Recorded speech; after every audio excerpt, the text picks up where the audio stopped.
Fighting in the strategically important Aleppo province is fierce and complicated. Here, rebel groups take on soldiers from the regime, but there are many other sides involved in this war. Last week, forces fighting for Syrian President Bashar al-Assad, Iran and Hezbollah said they'd taken parts of the northern suburbs of Aleppo. Rebels have since made ground, retaking areas they'd lost to Assad, killing his men and taking some of them prisoners, they say. Right now, we are here in al-Mala village, and we managed to free the whole town from Assad's gangs and the Iranians. The rebels also lost many men in this fight. Some of them belong to al-Nusra Front, an al-Qaeda-affiliated group. ISIL is also fighting for control of Aleppo. It recently withdrew from some suburbs, but still remains a threat from its positions nearby.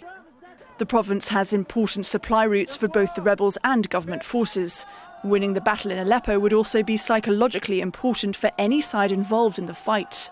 It's a big city, the biggest in Syria. It's the commercial heart of the country. It has incredibly strategic links to Turkey in the north, to the heartland in the center, and towards Lebanon, towards the ISIL-controlled areas, the Kurdish areas in the east. So it's a very, very important symbolic issue that the government and the rebels are both willing to fight to maintain their control, or at least the areas that they control, because the city is divided now.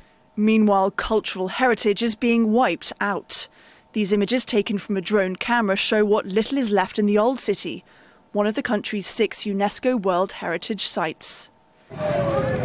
Aleppo has become an incredibly difficult place to live. People are without water, electricity and have little access to food. Many hospitals are not functioning well, if at all. That makes some kind of ceasefire all the more important, but no more likely as this kind of intense fighting continues. Caroline Malone, Al Jazeera.